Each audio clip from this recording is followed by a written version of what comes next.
Hey everybody, spoilers for all things Batman. Talking about comics, movies, games, you name it. So fair warning.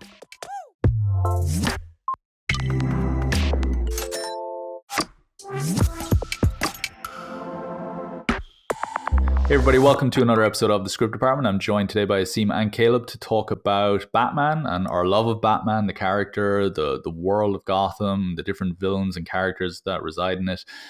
This is all obviously in anticipation for the new Matt Reeves Batman movie with Robert Pattinson that's coming out soon. We will be doing a discussion about that once we've seen it. Before that, we'll also be doing a few kind of more specific discussions about different Batman movies and properties.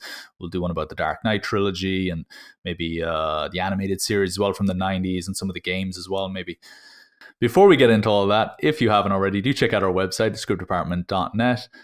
For all the latest stuff that our global network of screenwriters are up to. You can follow us on social media, hit the links in the description. If you haven't, check out our podcast, wherever you get your podcasts, just search for The Script Department, and you can subscribe to our YouTube channel as well. Okay, so let's get into our love of Batman, our interest in the series, the franchise, the property. Asim, Caleb, where are you guys coming from with this? Have you been lifelong fans of the character, or have you come to it more late with games or movies? Caleb, you want to answer Yeah, that yeah. first? Yeah. So yeah, I grew up on Batman on the 90s. Batman 89 was probably my least watched out of those. But and as a kid watched Batman and Robin, the worst one of the movies.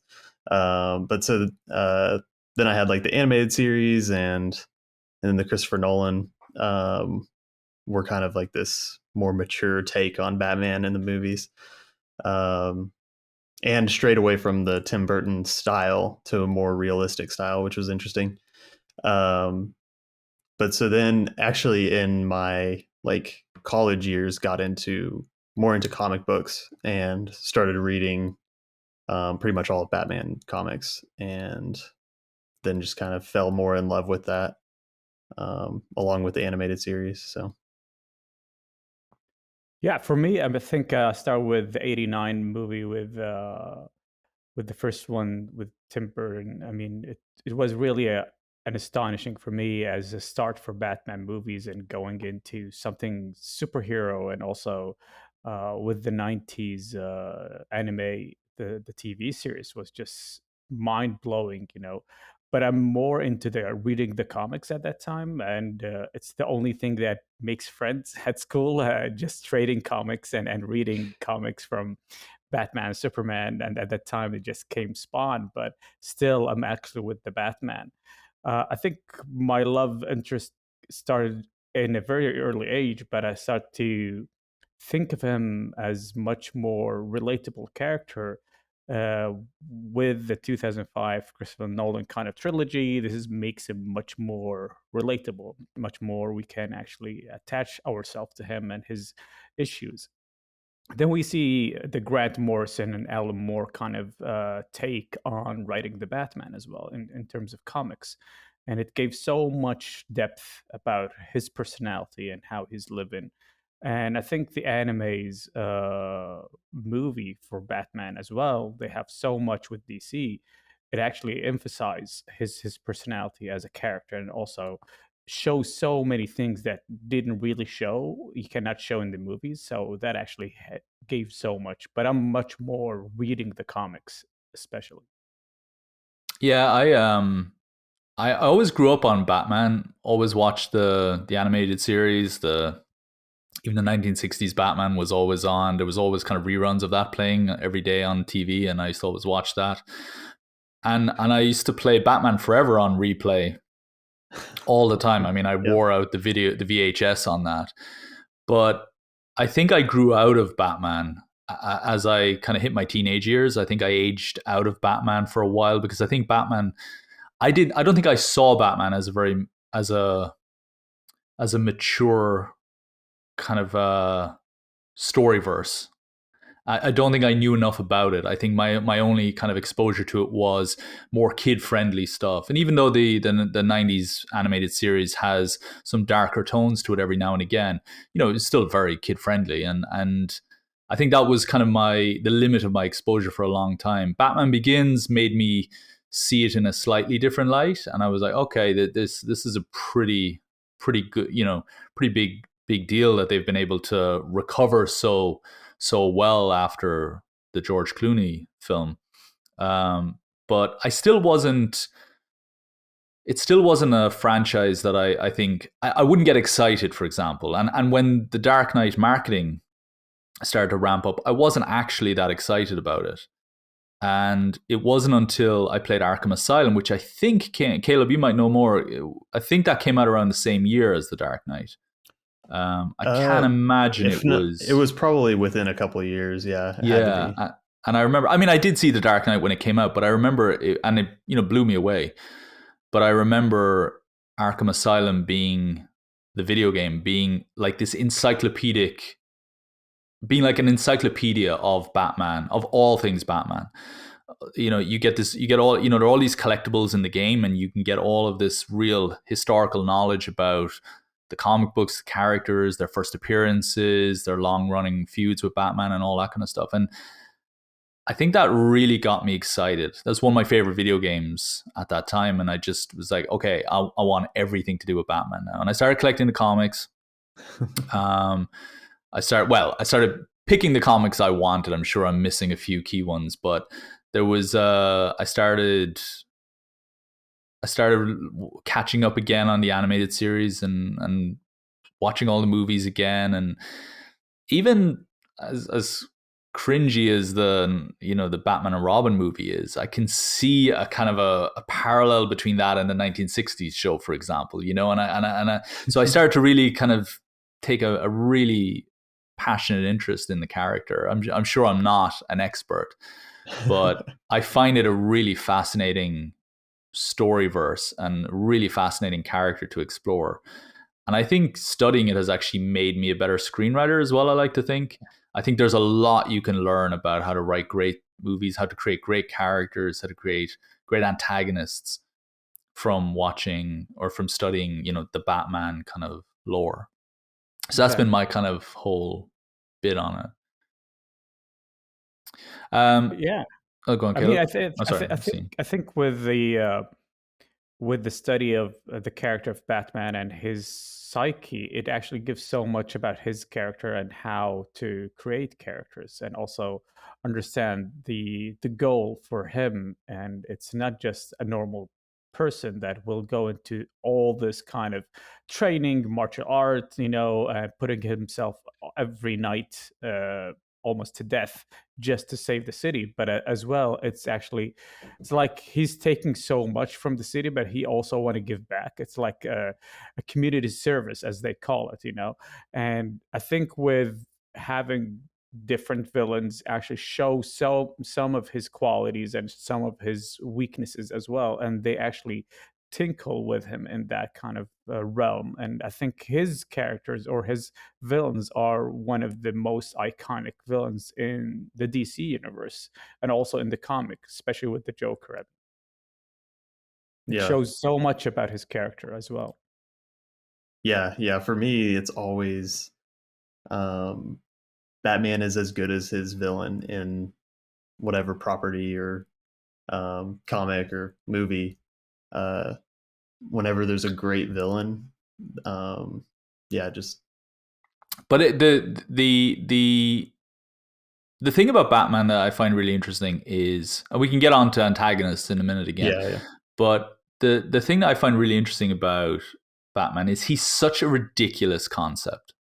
When people write off the 1960s Batman show, I'm like, no, that is a perfectly fair representation of what this concept is. This is a guy with nothing better to do with his time than dress up as a bat at night and go out around town in a car that, a lot of, like, they had to turn that car into a tank in the Nolan films in order to make it less ridiculous. Like they had to like fundamentally stop it from being like a car and turn it into a Yeah. military vehicle, right? That's how uh, kind of insane this whole thing is. These are the leaps that filmmakers are having to take in order to stop this from becoming laughable, right? Yes. And if you're laughing at 1960s Batman, yeah, it is totally ridiculous and totally funny and totally crazy. But it doesn't take much in order to make it crazy or laughable. And it's actually, I feel like the writers are having to work harder to make it serious and for us to take it seriously than they are for us to actually laugh at it like we did in the 60s. And yet the idea that we gravitate so heavily to that franchise, that we're so like people are really excited about this new Batman movie, you know, and people were really excited about Batman versus Superman and The Dark Knight Rises. I mean, I remember going to see it in opening night, and there were people sitting on the floor. They oversold every show, and you just think, what is it about the character? Do you think? What is it about it other than like specifically? Why aren't we? We flooding movie theaters to see I don't know, any other superhero like that? Because we're not, you know. I mean, maybe Spider-Man, I guess, maybe X-Men, Yeah.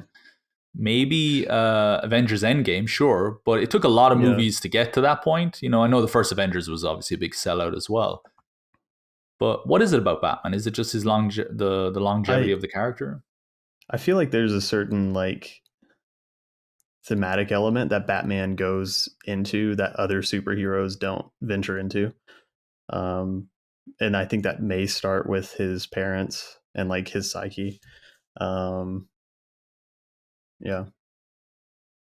I think with it, I think it's more about, especially with the Nolan franchise, let's say, or the trilogy. He made him much more approachable. You know, he's not a superhero. He doesn't have any superpowers like Superman or Wonder Woman or any of the Justice League. And at the same time, he is still human, and you can see that he's hurt. You can see that he's bleeding. You can see that he cannot do everything by himself, and he needs help sometimes.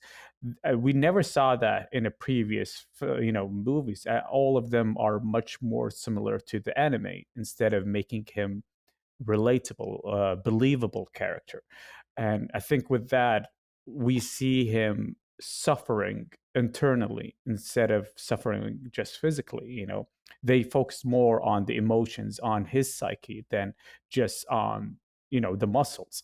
And I think that's what makes the Nolan kind of franchise works, because they focus on his way of dealing with his tragedy, dealing with how he's taking everything in and how he's going to deal with it.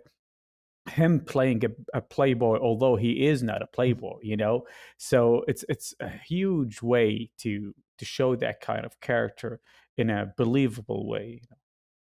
Yeah, that's one of the things I really loved about the Nolan films was the representation of Bruce Wayne, not the representation of Batman. I think that's what people I think that's what people really enjoy about those films. I mean, as great as the Joker is, as great as the other villains are in those movies, and the Hans Zimmer score and all that kind of stuff. I think it's Christian Bale we're tapping into and we're resonating with, not the man in the suit, if that makes sense. Yeah. And Yes. and I think it's the opposite in all the other movies that came before that. Now, just full disclosure, I'm not the comic book expert here, so I'll be talking about the movies and the games more. You guys chime in with the comics if you to give it more perspective. But the thing that's been my observation comparing those films to other films that have come before or after, the Ben Affleck interpretations as well, is if we're getting to see Bruce Wayne outside of the Batcave. We're getting to see him outside of the mansion. And one of the things I really loved in Batman Begins, and I think this doesn't get talked about enough, is that scene where he goes into the hotel with the two women on his arm and he's just flaunting himself. He's like the world's most arrogant peacock, just kind of flaunting his wealth. And everyone's just like, what's he doing? and they're playing in the pool and all that, or not even a pool, and they're totally making a spectacle. And then later he makes a total spectacle of himself as well and burns down his house. You know, he's accused of doing that later. And it's all in favor of protecting the Batman identity, you know, of protecting people like Alfred and so on. And it's all done in service for the greater good. But he's actually blackening the Wayne family name in doing that, and that must kill him. Like, I always got the feeling like when he sees Rachel walking into the hotel, and he's embarrassed. He's like, "That's not me. That's not me."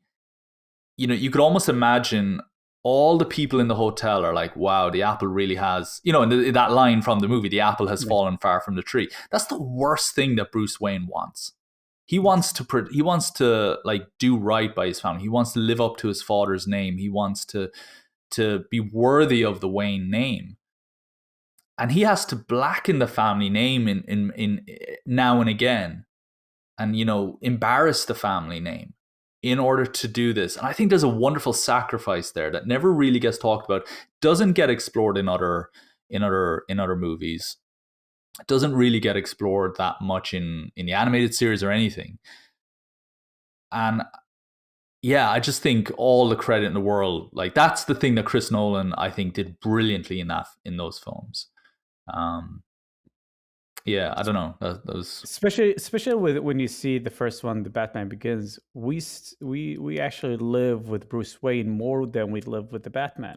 And if you see, maybe more than 2/3 of the film is Bruce Wayne. You know, it's just setting that kind of world that he's living in, and they're taking us to his journey, and he got his martial arts, how he's got into prison, how he got to be trained by Ra's al Ghul, how, you know, all that is actually relatable. We can relate to that.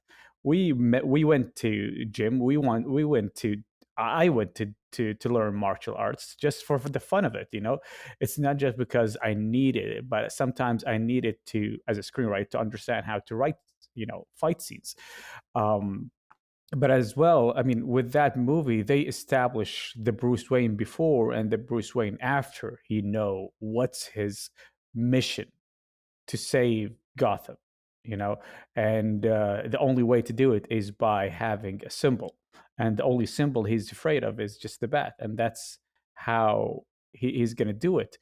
But I think, with that being said, the other two are The Dark Knight and The Dark Knight Rises. It's just a continuous of how Bruce Wayne is changing through these films and all over these years. And we see him, how he's being much more professional with The Dark Knight, with when he meeting the Joker, but at the same time, he met someone who's equal in power, equal in insanity. He's much more insane. And this is where, you know, Batman is challenged to break his one rule: never kill. It's just like so good when he said it, the Joker. While you have that rule, you will never win, you know. Then we see him later on with The Dark Knight Rises. He's 8 years or 10 years later, so he's broke. He's in his worst shape scenario. He lost faith, you know.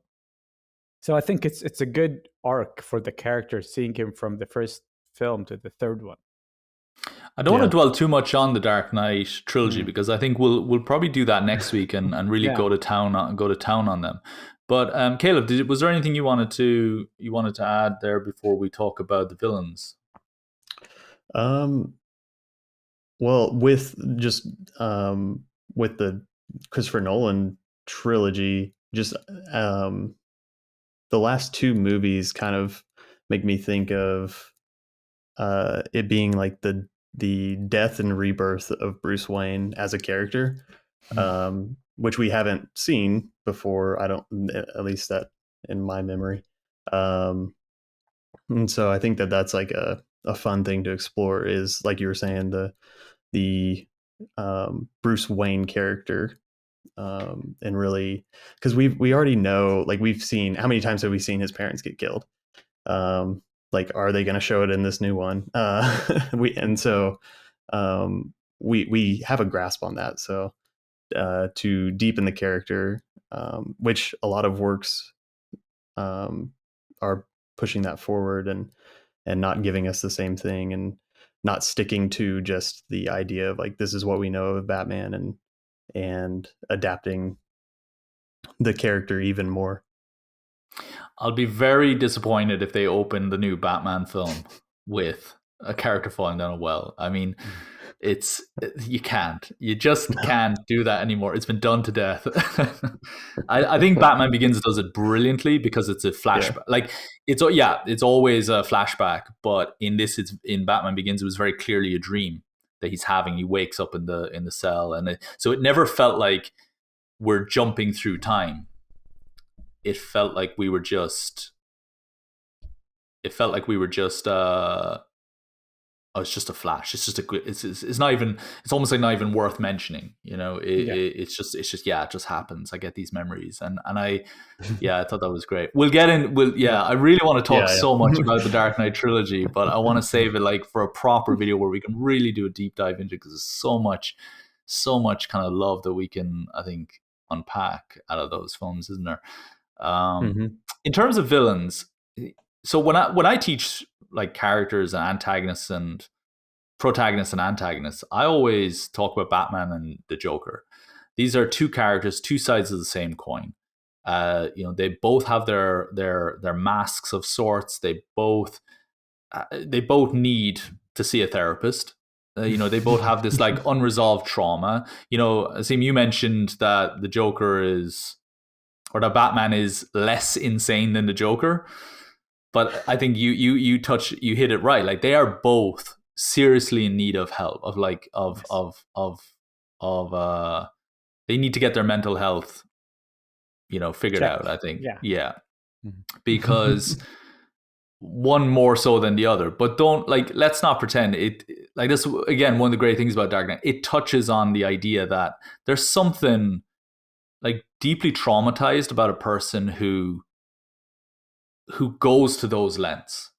Like exactly, it's almost like it's a selfish thing. It's almost like to make him feel better than it is for the city. I know he is a selfless character through and through, but I was wounded and I don't want other people to feel that way, but I'm going to deal out justice my way because it makes me feel better. And that there's got to be some sort of gratification that comes from doing it his way, as opposed to using his vast wealth to set up a private security firm or something like that. And I don't know. There's got to be more practical ways of saving the world, isn't there? Or of saving Gotham, especially with how much money he has and resources. Yeah. So I just think I love that idea that he could just as easily be in that lineup of villains if the lines in the sand were drawn differently. And to some police, he's probably in that rogues gallery, for certain people in Gotham who don't see him as a valuable, as a somebody who contributes to the city. So the Joker is obviously the big kingpin of villains in this lineup. But who are your other favorite villains? Like, who are standouts for you? That I don't know whether it's a personal preference or villains that you think are really challenge the character or contribute to the lore of Batman. I want to see, especially with coming up, I want to see more of like Catwoman explored, where we've kind of, every time we get Catwoman, she's just kind of like this mysterious character who comes in and out. But I always am left wanting more of that. So hopefully we can kind of get that a little more developed. Asim? Yeah, I think there's a character from the comics called Hush, and I think he is the equal and he made a huge misery for Batman to catch him and understand who is this guy and what's the relationship between him and Bruce Wayne and his father. So it's a very complicated kind of triangle. And I like how he is smart, how he's trying to use all the villains against Batman, and how he's actually very hard to get, and he's equal in terms of intelligence, in terms of martial arts. And the second one is Two-Face. I always like to have that kind of duel, bipolar kind of character where he needs to flip his coin to take a decision. And that's to say so much about a guy with a black and white kind of point of view instead of having the gray area. Mm. Yeah, it is, and that's, again, I mean, it. You know that Nolan loves and knows these characters so well, even if those films felt like a departure from, you know, the typical aesthetic of Batman. By bringing those three characters together, Batman, Joker, and Two-Face in Dark Knight, that was one of the most expertly kind of crafted coming together of characters. Yeah, You know, that and I've their seen. ideals, like Yeah, combating. really, like, brilliantly Yeah. executed, brilliantly explored. These are very well-rounded Batman villains, and not because they carry lots of baggage with them from previous comics and stuff like that. It's not that we know these characters. That film does an amazing job of developing heroes and villains, like, to a degree I've never seen since, I have to say. For me, it's the Court of Owls. I love the Court of Owls as a more, you know, more recent, aren't they? But I'm really fascinated by that, and I can't wait to see the new Gotham Knights game, because I think the Court of Owls are, they're definitely, they're part of that. I just love the idea that this environment, the city that I'm so fascinated by, has this brilliant kind of subculture of powerful, elite, masked individuals pulling strings, like they're puppet masters in this city. You know, in a world where the Joker thinks he's got his shot this week, and next week it's going to be the Penguin, and next week it's going to be whoever else, and Batman thinks he's going to stop this person, he's going to stop that person. No, all of this is at the whim of this organization. And I think that can always be done. That can come across. It sometimes doesn't come across well in movies when you've got like an overly powerful secret organization running the show. It can sometimes kind of detract from characters. But I love the idea. I would love to see the Joker's face if you told him the only reason you were able to do what you did was because there's this century-old organization that had a meeting and decided to let you go.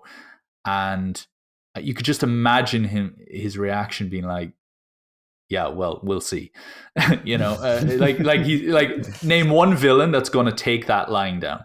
You know, that's just going to say, okay, then that's the way it is. No, they would fight against that kind of idea. And so I think there's so much potential there in future stories to explore the relationship between the Court of Owls and other villains. And maybe they have done that and I'm just not familiar with it. But are they hinting at it for the new one? For Gotham Knights or the new Batman? The new Batman movie. I would love it if they did. I feel like there was, or maybe it was just theories. I don't know. But if a mask showed up in that movie, I'd lose my mind. The problem, though, is the Batman franchise is so hard to, movies definitely, is so hard to kind of set your watch to. As much as I'm looking forward to this Robert Pattinson film, I've kind of almost set my mind that this is going to be a once-off film, because, you know, we heard all these stories about how there was going to be, you know, all these Ben Affleck films and so on, and I don't know the direction that the DC cinematic universe, for lack of a better word, is going in. I don't know if they have a vision the way they do in Marvel. I don't know what the long-term kind of storytelling plans are, or how this fits into other movies. And it's okay if they're just all independent movies. I've got no problem with that either. But yeah, like if they're teasing the Court of Owls for a future film, or even if they are part of this film, that's great. But I don't think you can bring them down in one movie because I think they're too powerful. And so I'm a bit apprehensive if they are in it, because I'm not confident that no matter how successful this film is, DC have the vision to do commit to a trilogy of movies or more, like the way they did with Nolan. And don't forget, Yeah, even Nolan was hesitant about, like, he was using Batman movies as like as bargaining chips to make Inception and to make The Prestige and to make the films that were yeah. coming in between. He was like, yeah, I'll do The Dark Knight if you let me do. Yeah, I'll do The Dark Knight Rises if you let me do. And he always said he never really had plans long term after Batman Begins. It was always just kind of, let's see where it goes. So I'd be very excited if I saw The Court of Owls in Matt Reeves' Batman. Did you read the comics? I've read, yeah, I have a few of them. I have, like, I don't know, one or two of them, I think. And I'm not an expert in the comics, so I do know I have The Court of Owls, and I think there's a second one. Yeah. Yeah, and I have them, and I really love them. Like, to me, they're some of my favorite kind of Batman stories. I don't know, there's just something, because I think the reason I like The Court of Owls so much is because it's Batman fighting against Gotham. It's not Batman fighting against the Joker, or it's not protecting Gotham. It's actually like, I need to rewrite how I perceive Gotham as a city in my entire brain. How I perceive this entire city in my brain. I think there's something really, really cool about that. So yeah. Yeah, I mean, if you see, I saw the anime Batman and Robin. They actually touched on the Talon very good, and I think it's a good way to introduce that kind of characters in the movies. And I hope they actually will introduce it in the new Batman, because that will give us a new perspective for the villains that we actually know about Batman. And the Talon never been in the movies before, but they actually appeared in the Gotham TV series, but not very much, just as hierarchy kind of people who will control everything, and they let Bruce Wayne live as much as they want. I'm glad you mentioned Gotham, because I love Gotham as a city. I love the way it's represented in the different movies and the different properties. I think it's just such a brilliantly designed set piece for Batman to do his thing. You feel like you understand the economics of the city. You feel like you understand the geographical components of it, even though it changes quite a lot. And if you look at, like, for example, if you look at the 1960s Batman, it's clearly Los Angeles. That's what they're modeling it off, because that's where they filmed it. And they needed to shoot in daylight, and they needed to shoot on the lot and all that, and the production requirements forced it to be a Western Seaboard city, in the US. If you look at Tim Burton's Gotham, it's almost like New York, 1980s, almost like Wall Street, but just, more darker, more gothic, a little bit, more heavy use of, more cinematic, let's say. But then if you look at the Joel Schumacher Gotham, I mean, it's like something out of someone's dream. It's not even a credible looking city. I mean, there's like waterfalls over the sides of buildings and stuff. It's so over the top, and statues that are like hundreds of feet tall. Yeah, it's so there's no possible way it's a believable city. and if you, like, when you look inside people's houses, when you get glimpses inside people's apartments, where you think your home looks crap, like, it just, there's like, you look like you've got a good job or whatever, but the everything about the city is just very strange. but then it's so funny because the city keeps changing in the Nolan films as well. In Batman Begins, it's this kind of, there's the Narrows, in which is this island, and it's an Yeah. island because they talk about how the bridge, we got to raise the bridge, and all that kind of stuff, and we're going to cut off all the people in the Narrows and all that, right? Okay. And you couldn't kind of point out that city on any, it's not based on a real city in America, I'm imagining, right? But then you go to The Dark Knight and it's so clearly Chicago. Yeah. And I think it was even filmed in Chicago. You go to Dark Knight Rises, and it's so clearly Manhattan. And and the Narrows never gets mentioned ever again. Yeah, never. So Nolan doesn't even, he changes Gotham for each movie depending on what it's needed thematically, and I don't hate that idea, because even in Batman vs Superman, Gotham is New Jersey. You can see Metropolis from across the world. It's so clearly the relationship between New York City and New Jersey, and again, that's all great, because I feel like we're able to project how we perceive certain cities, or how we might perceive the cultures of those cities in relation to, how we might perceive the geography of those cities in relation to other cities, how we might perceive the culture of those cities, and we project all that onto Gotham, and I love that. I love that Gotham is just this. It's a blank slate for whatever you need, and I if I'm not mistaken, Matt Reeves' Batman is filmed in Liverpool, or at least parts of it were filmed in Liverpool, in order to create an even more distinct Gotham again. Yes. I don't know. What do you guys have to say about the city? Yeah, like I think that my favorite representation of it is in the animated series, because you kind of have that, like, is it Art Deco, like, going on. It's not as exaggerated as the Schumacher, but I think there's like an interesting visual, like, theme going on, where there's um, in both of those examples, like, it doesn't feel like there's a street level. Like, we're very, like, rarely on the ground level. We're always on rooftops.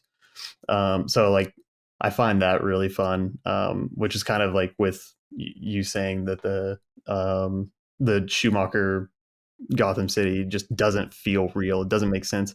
Like, even some of the scenes to me makes me think that, like, there's no gravity in this universe. Like, they're doing, like, the racing through one of the movies.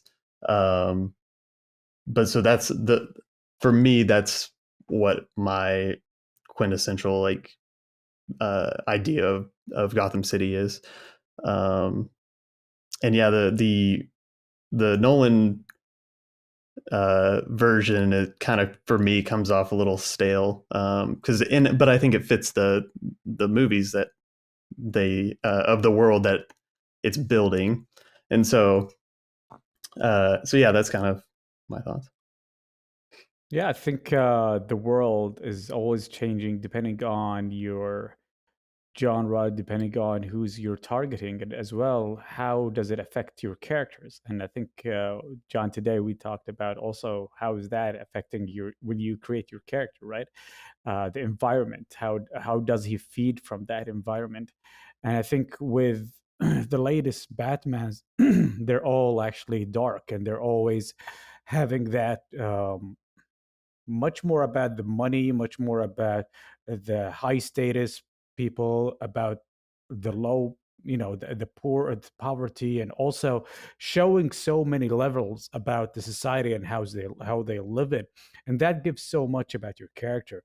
And I think for me, I think the Batman the Dark Knight maybe is the most epic one, because it shows so much about where the people were living and how they are actually dealing with that, and especially when Bane got kind of control of the city, it shows so much about the city more than anything else. Yeah, and it kind of makes me think of with the Joker movie, we kind of get this opposite view, which in a roundabout way is still a Batman movie. Mm-hmm. But yeah, that's kind of a different take on I believe, doesn't it take place in Gotham City? That one? Yeah. Okay. It's I Yeah. think it's very much, and the Wayne family are mentioned quite a lot. Yes. We Yeah. see, I think we see Thomas Wayne, don't we? Yes, we see him. Yeah, Yeah. Yeah. and he's presented as an antagonistic quality, which I thought was so interesting. Mm-hmm. Yeah. I thought Yeah. like he's a corrupt individual. Not, and I don't know if he's corrupt, but we need to do a whole talk just on that movie because it's so Yeah. phenomenal. Yeah. Mm. But I always looked at that movie as being, you know, the villain of Batman would look at Batman as and the Wayne family as a bad family.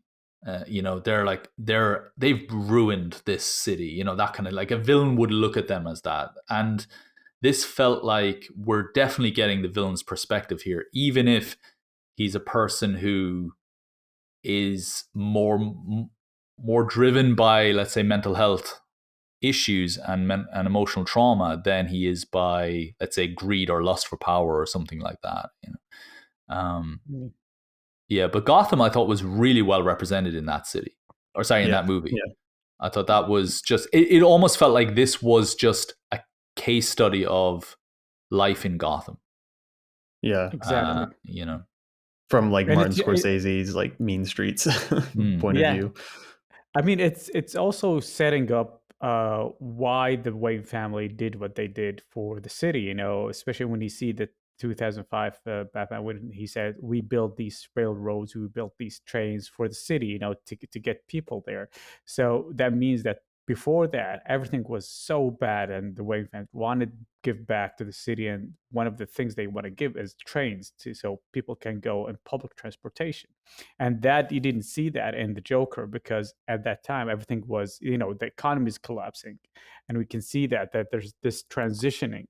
And it's a very good. I think if they manage to link that to the new Matt Reeves in some kind of way, it will actually make a huge impact on what's going to happen next, and the anticipation. But I think with what you said, John, about the DC universe and all that, I don't think they can make a DC universe. Each character is his own universe. You know, when you see Aquaman, he already actually made a huge success with his own individual film. You know, when you see Wonder Woman doing the same, and now they're working with the Flash, and there's a glimpse of Ben Affleck as the Batman there, like when we saw him in the Suicide Squad. I think And with even that, Michael Keaton. Even yeah, Michael Keaton is supposed to be in that. Yeah. yeah. Oh And yeah. so, yeah, I think that's how they're gonna do it. I think they are gonna have their own kind of the known superheroes to have their individual kind of films, and then they are going to start with a new slate with Matt Reeves one, and with the Joker, maybe bringing that along as a maybe a big story to unravel along the Mm. way. I'm glad you mentioned the different kind of adaptations that they're doing, and touching on Joker as well as a kind of an interesting kind of approach to this character. Adaptations of properties this kind of hot are really delicate things to play with. I mean, you know, if this, there are so many beloved novels out there. I'm not talking about Batman. I'm talking about just in general. That if you changed even like one character from them, you would get such backlash from the fan base, right? You know, you take The Hobbit. You know the way that was kind of morphed into 3 movies. Like, I mean, the backlash from fans, and you know, it had people didn't even care whether or not it was a good movie, or how, you know, the movie hadn't even come out yet. It was just, oh, they're making 3 books out of or 3 movies out of a small book. I mean, people really get very protective over these over properties that they love. The one thing I've always found really interesting is that the Batman universe has always been adapted really imaginatively, in way, you know, they take lots of creative license. Nolan took so much creative license with his universe. We've seen creative license taken in video games. We've seen it with the Joker movie, and I get the feeling we're seeing some creative license being taken with the Matt Reeves' Batman as well. I'm sure it probably resembles very closely certain graphic novels, but I also feel, when that Batsuit was released, I think that probably surprised when that image of Pattinson in the Batsuit was released. I think people were surprised by the look of that. I think people were surprised by the look of the Batmobile as well. There are lots of Batman fans out there that are not experts in the graphic novels, like myself, and yet we're totally prepared to just go with it and see where this leads. And we're oftentimes very supportive, more so than I think people are with other properties. And we see that particularly with the animated series. So you mentioned before we started the recording, we were talking about the some of the more recent animated feature-length animations that they've done. And one of them, the one that I really loved, was the Gotham by Gaslight, which I love the graphic novel of that. It's Batman in the 1800s. And they play up the whole Jack the Ripper storyline in Gotham and things like that. But they changed the story. We won't give away the ending, but they changed the twist. They create a new ending for the animation. That really surprised me, because one would think, well, why would you? But they knew that. Well, you've probably read the graphic novels. You probably know this ending. So let's just give you a new ending. Or maybe the argument is that the old ending doesn't work, or that it's not good enough, which is great. It's great if they're going to be critical of the source material, because most film directors and most screenwriters are afraid to do that. That it has to be exactly the way it was in the book. We might cut a few scenes here and there, but we're definitely not going to change the big twist in a Batman murder mystery. But they do. Yeah.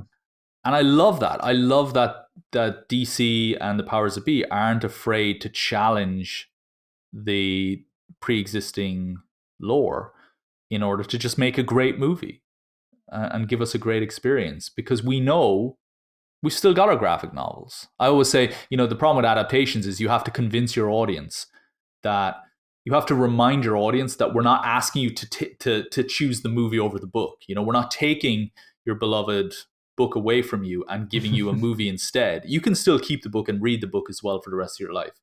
The movie is just there as another adaptation of it. And I think comic book fans don't need to be reminded of that. And video game fans and things like that don't need to be reminded of that as much. And so, and maybe that's just a theory I have, but I think where graphic novel fans are used to interpretation, used to adaptations of their stuff, even if it's in other graphic novels. So it's not a leap to have a movie take creative license. I don't know. What do you guys think about that?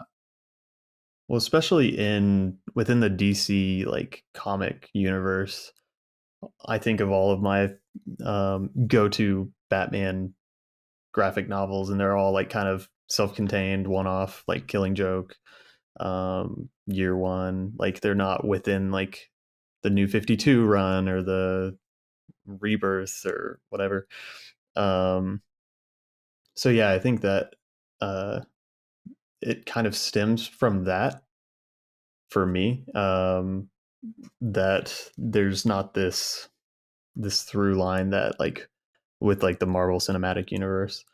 And so whenever they do give us a different take, there's new themes being explored, there's new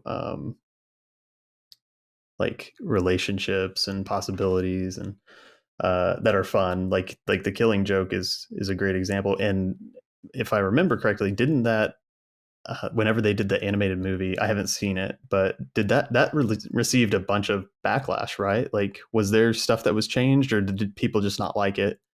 Asim, you take this one. Yeah, I mean, I think DC with their anime, they have much more freedom than they're doing with their films. And I think that's why they have much more creative side in terms of changing or twisting some of the adapted materials. And going back to you, Caleb, about the Killing Joke, no, they didn't change anything. I think that's why they the backlash is, everything was perfect. The design, the anime is super super cool, but it's actually the same comic. So people were maybe they are actually trying to see if there's any kind of possibility that there is a change in the end result between Batman and the Joker. Is he going to kill him or not? So it didn't See, happen. That I think that's so yeah, fascinating because that is not something you would get from audiences in other mediums, or yes, like just the idea of audiences saying, well, why didn't you change it up? Like, that's so great that audiences are pushing filmmakers to, no, if you're going to do an adaptation, do it differently because I already have the book. Like, that's what I yes, want when I look at Yeah. adaptations. I always Like, said the girl with dragon tattoo, one of my favorite adaptations, the David Fincher version, because it takes certain things that are a little bit clunky in terms of from the not that the novel had, not that it was a problem in the novel, but the adaptation from novel into film, there were certain things that wouldn't have translated well, and Fincher and his team caught that, and they adapted.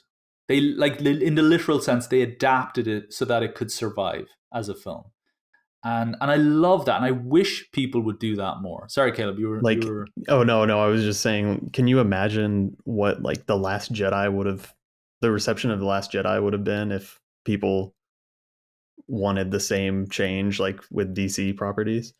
Um, it just made me think of that parallel to Star Wars, and just how that was received, and even influenced, like, if Episode 8 was received well, like not divisively like it was, what would Episode 9 have looked like instead of what we got?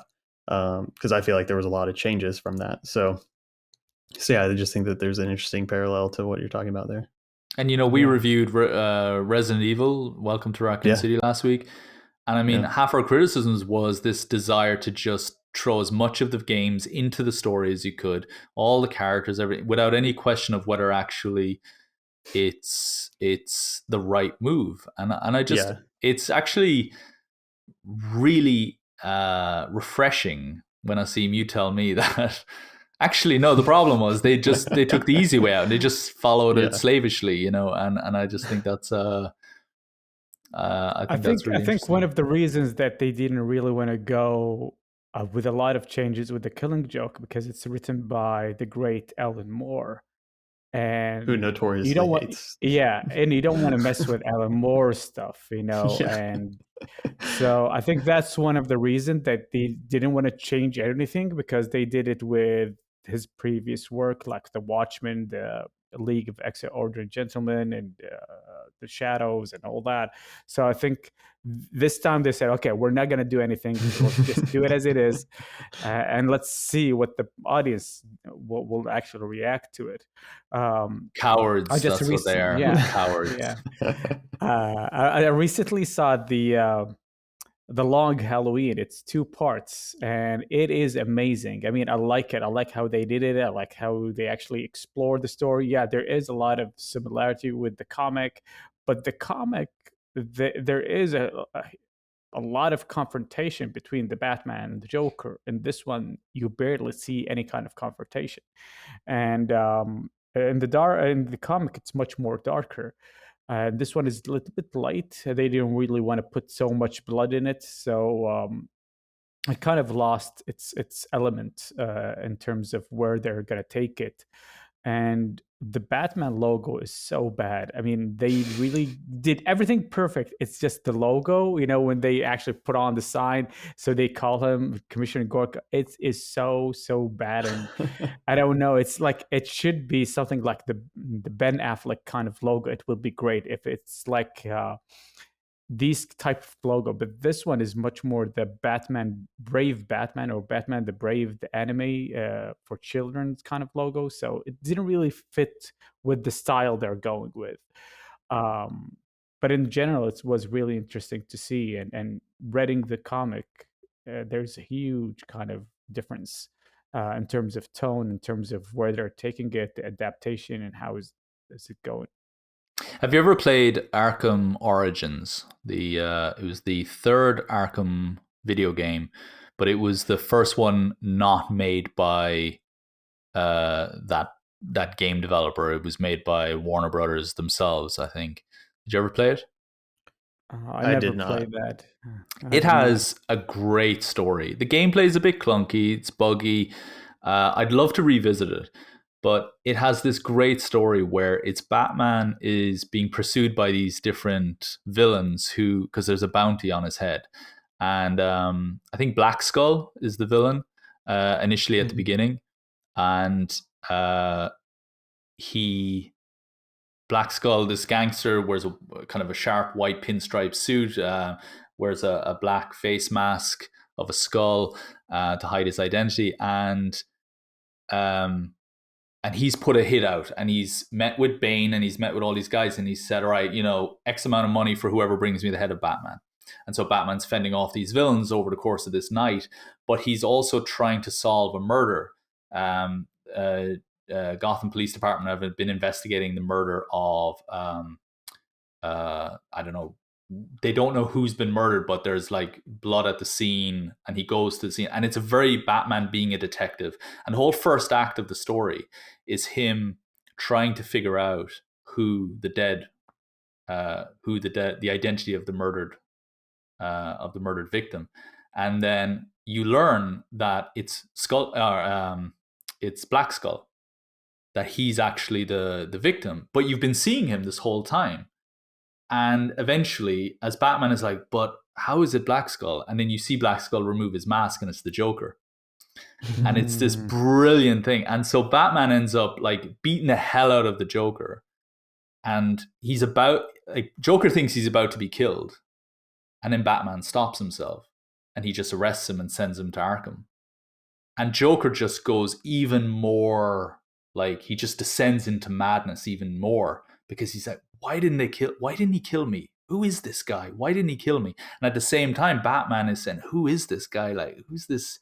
And it's just, you think it's this murder mystery about and there's this gangster putting a hit out. And then you realize it's the most brilliant origin story for Batman and Joker coming together. And if you think about the end scene of The Dark Knight, where the last scene between Joker and Batman, where Joker is hanging upside down and he's just laughing, and he's like, you and I are going to do this forever. If that's the last time that we see Batman and Joker together, let's say, then this is like an equally fitting origin for how they meet, in terms of, and it's a game that never gets enough love, but it's a Yeah. wonderful, wonderful, and to be honest, there are better games. The game isn't really that great as a whole. The boss fights are boring and all that kind of stuff. But the story is, I would love for that to be a movie, because I think you could do a great. You'd have to hide the twist. That's the problem. You'd never be able to get away with the twist. Yeah. Yeah. Before we wrap up, what are our hopes for Matt Reeves' Batman? I don't know if you saw the scene of that they're doing the rounds on YouTube. So they've released a clip as part of the marketing, and it's the funeral, and Bruce is there with other people, and it's in this church, in this cathedral, and then a car just smashes right through the cathedral. You can hear all the screams outside, and there's like something's going on. It's very tense, and there's not a single line of dialogue for most of it. I don't think there's any actual meaningful dialogue in it. And it's that scene from the trailer where somebody's got a kind of a bomb or something like that, or I assume it's a bomb, and you get the slightest hint of the villain and all that in it. It's brilliantly done. That scene, it's so tense. It's so suspenseful. And I thought, if this is the clip they're giving away, we are spoiled in this movie, this 3-hour movie. Wow. What are you expecting, or what are you hoping for? Without kind of accidentally rewriting the movie for listeners and spoiling it. Even though we don't know what's going to happen, but we're such good screenwriters who might accidentally spoil it for ourselves. What are your expectations, or I don't know? For me, I think it's. I would love to see Batman as a detective more Mm. than just fighting. I want to see his skills, trying to figure out clues, trying to understand what's really going on, and getting his feet wet in terms of being a detective than being a hero, or a superhero. Uh, that never been touched very often in the previous films. So I think this is a good way to see him, and I think they in some way, I think they are hinting to that he is much more detective than just going and fighting and not showing his skills as a detective. And because the latest animation, they're always focused on him being a detective than anything else. I would love that to see it in this movie. Yeah. Yeah, and I think that kind of comes built in with, hopefully, with them choosing to do the Riddler. Um, hopefully there's some, detective work there. I think for me, um, this feels like from the trailer, it feels kind of like an unhinged Batman Yeah, or Bruce Wayne. It feels a little bit more raw than the hero that we've gotten before. Not that he's like not complex, but he feels a bit unhinged. Like he's breaking people's uh, wrists and stuff. I think in the first trailer, and but I'm really excited and want to see Bruce Wayne and Robert Pattinson be Bruce Wayne. So hopefully, because I think that he's great and can be great, not just Edward from Twilight. So but I want to see Bruce Wayne's character explored, Mm. hopefully within this universe, like in a yeah, different way, not just like the brooding, um, like Nolan, or I mean, we've gotten brooding Batman a lot. But so yeah, I want to see It a would be little it bit would be more exploration. it would be nice to see him not be grieving for his parents. He seems like he's it'd be interesting to know how old Robert Pattinson is actually in comparison to when Christian Bale took on the role. Because in my mind, I just have this idea Christian Bale is older than Robert Pattinson, which of course he is. But I just have this idea that he's a younger Batman, even though he's probably of similar age to to what Christian Bale was in The Dark Knight or in Batman Begins. But I would love to see a really bloody movie here. Like, that we've seen that great scene in the trailer where he catches up with Penguin. Um, brilliantly played by Colin Farrell, I have to say. I mean, geez, we're in for a real treat with that character, I think. But, I want to see him beat the living hell out of people in this movie. And I want to see him get beaten within an inch of his life as well. Like, I want yes, there to be blood in this movie. This is a guy who, he doesn't use guns. He doesn't use weapons. He uses his fists. And it's always very clean, and it's always brilliant in these movies and stuff. And everyone always talks about like Batman vs Superman. One of the standout scenes is the one where he's fighting all the goons in the rescuing yeah, um, Martha Kent.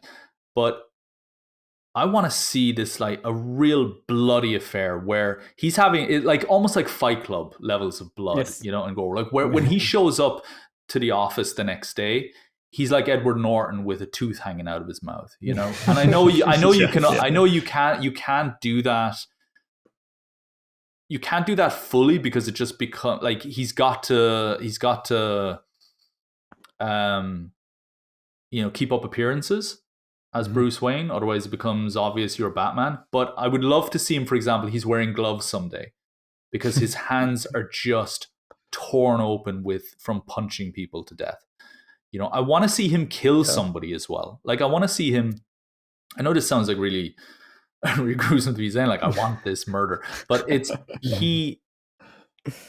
I would love to see Bruce Wayne grappling with the fact that he's killed somebody because he's done a lot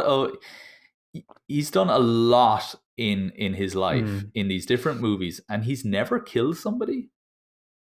I mean, I think Yeah, yeah. he pushed Harvey Dent to his death in The Ben Dark Affleck Knight. definitely did.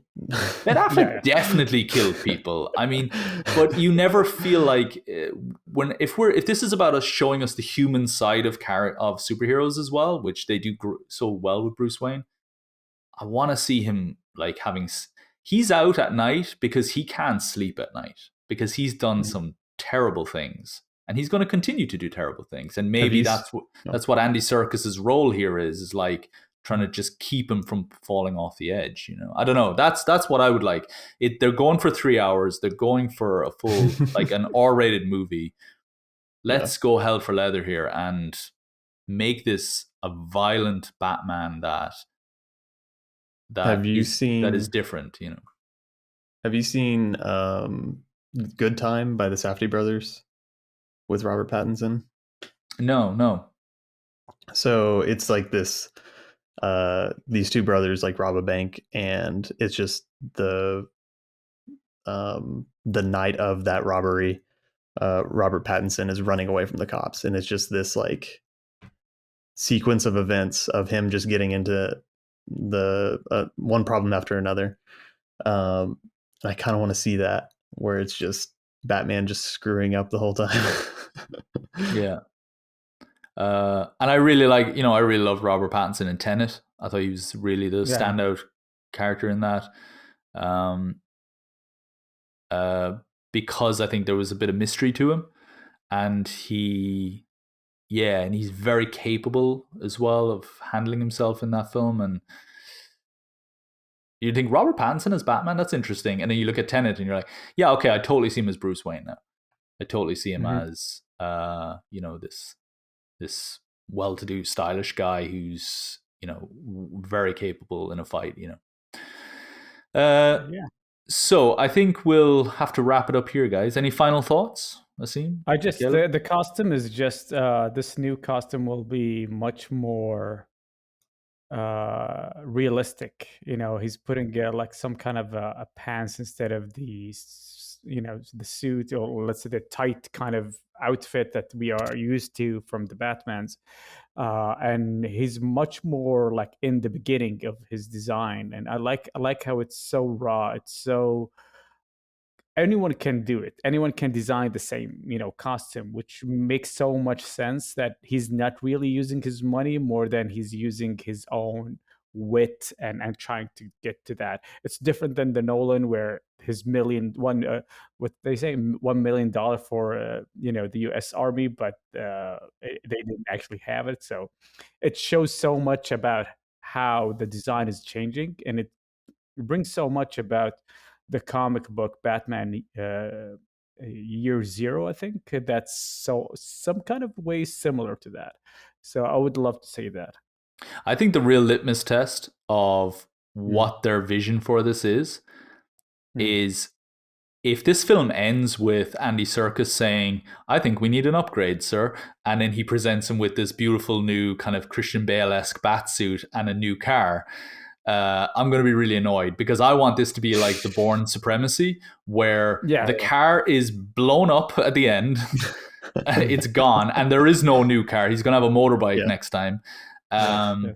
And his suit is just shredded, like it's like just broken chainmail, like in a guy who's just come out of the wars. Like this needs to be him hobbling away, like at the end of the Dark Knight. He's won, but my God, did it take a toll on him? I don't know. I have a craving for more of that Yeah. kind of Batman. So I, Yeah. I completely love what you said there. Actually, like I love that suit. Yeah. I love that it's like The what? car.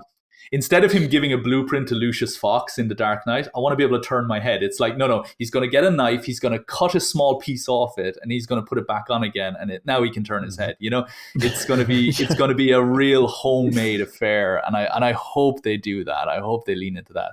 None of this ordering 500 parts from a Chinese factory under a false pseudonym or something like that. Molding your head in plastic. Yeah. And Sequence of that. Yeah, and I want to see him like finally put on the eye makeup because Yeah. they always gloss over that. Like he's clearly got stuff under his eyes, but when he Pulls it takes off them and out, it's gone. and it's Yeah. gone. And they showed in the trailer, you can see he's got this stuff on his face. But I want to see him having to put that on. This is part of your war paint. Let's celebrate that. Anyway, guys, it's been Yeah. fun. We will do the Dark Knight movies next week if we can. and we can really go to town on how much we love those films. And then we'll see where it goes from there. Yeah, it's going to be a really exciting few weeks, I think, watching this. Looking forward to this movie. Yeah. Thanks very much, guys. And if you found this useful, make sure to check out our website, scriptdepartment.net. Follow us on social media. Hit the links in the description for more content like this. And also subscribe to our podcasts. Just search for The Script Department wherever you get your podcasts. Thanks for listening, everyone.